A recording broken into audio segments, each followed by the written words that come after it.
Hello hi everyone. ఇవాళైతే నేను home made paneer చేస్తున్నాను. పాలైతే కాచుకున్నాను. పాల్లోకి నేను ఇప్పుడు వెనిగర్ తెప్పించాను. అది కొంచెం వాటర్ గ్లాస్లో కలుపుకుని దాన్ని వాటర్లో కలుపుకున్న వెనిగర్ని పాలు కాగినాయి కదా దాంట్లో పోసుకుంటూ కలుపుతున్నాను. కలిపినప్పుడు అది ఏమవుతుందంటే చిన్న చిన్న పీసెస్ కింద పాలు ఇరిగిపోతామంటాం కదా అట్లా అవుతుంది. అప్పుడు స్టవ్ కట్టేసుకుని ఇంకా మనం స్ట్రైనర్లోకి తీసేసుకుంటే నా దగ్గర అయితే స్ట్రైనర్ ఏమీ లేదు, క్లాత్లోకి తీసుకున్నాను.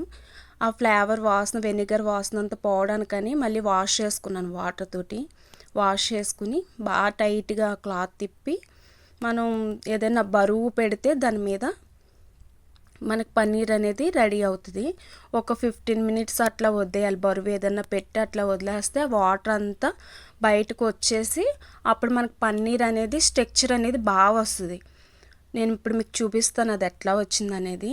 నేనైతే ఎక్కువ ఇంట్లోనే చేసుకుంటాను. బయట తెచ్చిన పన్నీరు అదోలా స్మెల్ లాగా తింటుంటే కూడా అంతలా టేస్ట్గా అనిపించదు, నచ్చదు. అందుకని ఇంట్లోనే చేశాను. 1 లీటర్ పాలతో అయితే చేశాను. నాకు ఇంత అయితే వచ్చింది. కొంచెం ఒక 200 గ్రామ్స్ అలా ఉంటుందేమో.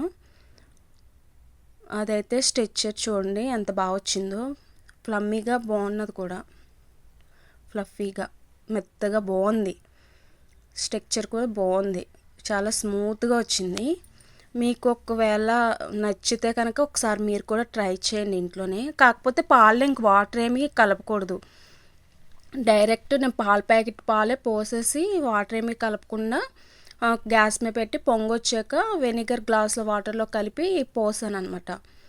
చాలా బాగుంటుంది. మన బయట పన్నీర్కి ఇంట్లో పన్నీర్కి ఒకసారి టేస్ట్ చూసి చెప్పండి.